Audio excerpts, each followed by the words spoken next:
Alrighty everyone, we're going to talk about healthy and successful aging. So we went through all of the changes that our bodies will face as we get older, but there are ways to help protect ourselves and keep our bodies as strong and healthy as we can as we go through the aging process. So let's go through some of those tips now. You'll want to always keep a balanced diet, right? Eating all of those fruits and vegetables, drinking plenty of water, avoiding processed foods, all of those things help protect our bodies. Exercising regularly, both strength training and aerobic exercise, right?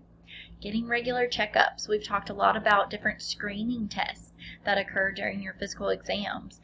So that's important, going through your normal scheduled regular doctor visits. Don't smoke, abstaining from tobacco use. Practicing safety to avoid falls and fractures. For our older population, this is so important.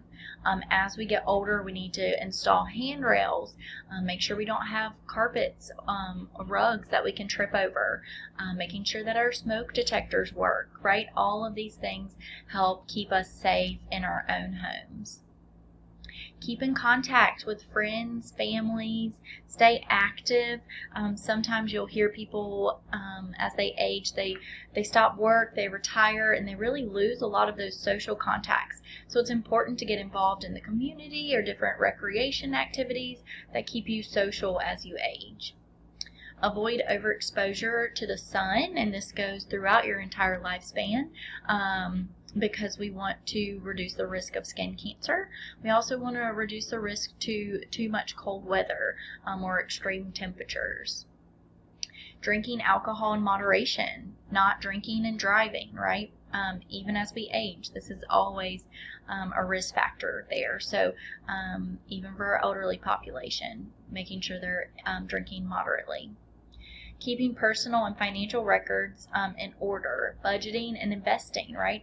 A lot of older individuals have not planned appropriately, and often they're very strapped for financial means when they get older, after they've retired. So kind of planning for that in the beginning and your younger ages, putting money aside is important, and sticking to a budget helps with those long-term financial needs. Keeping a positive attitude towards life, right? You'll hear people say, oh, they just kind of gave up, but keeping something going for you, engaging in activities that make you happy, whether that's putting a puzzle together or taking your dog for a walk or joining the girls to play a card game, right? Things that keep you active and positive throughout life. And then getting your vaccination. So the CDC recommends vaccines for pneumonia, the flu, herpes zoster, which is shingles, tetanus, diphtheria, and pertussis, which go together in one every 10 years, and the chickenpox, based on your age and your health condition. So these are all immunizations that you still get as an adult, even up through your geriatric years. So it's important to keep up with those as well to stay as healthy and age successfully.